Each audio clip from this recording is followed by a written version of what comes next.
వాక్యం వింటున్నటువంటి నా ప్రియ సహోదరి సహోదరులందరికీ దేవుని నామంలో వందనములు తెలియజేస్తున్నాను. ఎలా ఉన్నారు? క్షేమంగా ఉన్నారని భావించి దేవునికి స్థుతులు అర్పించుతున్నాను. ఆ తర్వాత నిర్గమాకాండము 9వ అధ్యాయం నుండి మన యొక్క వర్సెస్ని చూసుకున్నాము. మొదటిగా నిర్గమాకాండము 9వ అధ్యాయము 23వ వచనము. Exodus chapter 9 verse 23.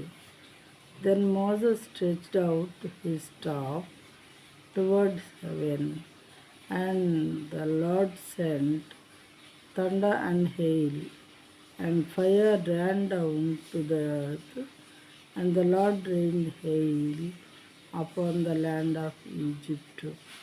తెలుగులో మోషే తన కర్రను ఆకాశము వైపు ఎత్తినప్పుడు యెహోవా ఉరుములను వడగండ్లను కలుగచేయగా పిడుగులను భూమి మీద పడుచుండెను.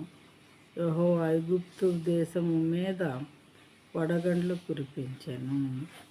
ఈ వడగండ్లు, ఉరుములు కలుగు చేయటం, పిడుగులు పడేలా చేయటం అనేది ఒక్క సృష్టికర్త వారిలో మాత్రమే జరుగుతుంది ప్రియమైన వారులారా. ఎందుకంటే ఈ సృష్టి మొత్తంలో దేవుడు వాటిని కూడా కలుగు చేసి ఉంచారు కాబట్టి.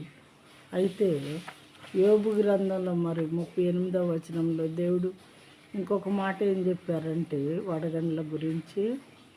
జోబ్ చాప్టర్ 38 verse 23లో ఆపత్కాలము కొరకును యుద్ధ దినము కొరకును నేను దాచి ఉంచిన వడగండ్ల నిధులను నీవు చూచితివా అని దేవుడు స్వయంగా యోబు గారిని అడుగుతూ ఉన్నారు. అయితే ఇక్కడ కూడా దేవునికి వడగండ్ల నిధులు దాచి ఉంచారు దేవుడు యుద్ధ దినం కోసం. అవసరమైనప్పుడు ఎలాంటి పరిస్థితుల్లో వాటిని మరి అవిధేయులైనటువంటి ప్రజల మీద కురిపించడం కోసం వాటిని దేవుడు దాచి ఉంచారు అని చెప్పి రాయబడి ఉన్నది. ఇక్కడ మనం తెలుసుకోవాల్సిన విషయం ఏంటంటే సృష్టికర్త అయినటువంటి దేవుడు మనల్ని మరి మనం పాపపు జీవితం జీవిస్తూ ఉన్నప్పుడు ఏ రకంగా పనిష్ చేయాలన్నా కానీ ఆ రకంగా పనిష్ చేయటం సమర్థుడు కనుక దేవుని బలమైన హస్తం కింద మానవులమైన మనం ఎంతటి వారమైనా తగ్గి ఉండవలసిందే అని ఈ వాక్యం ద్వారా మనకు అర్థమవుతుంది.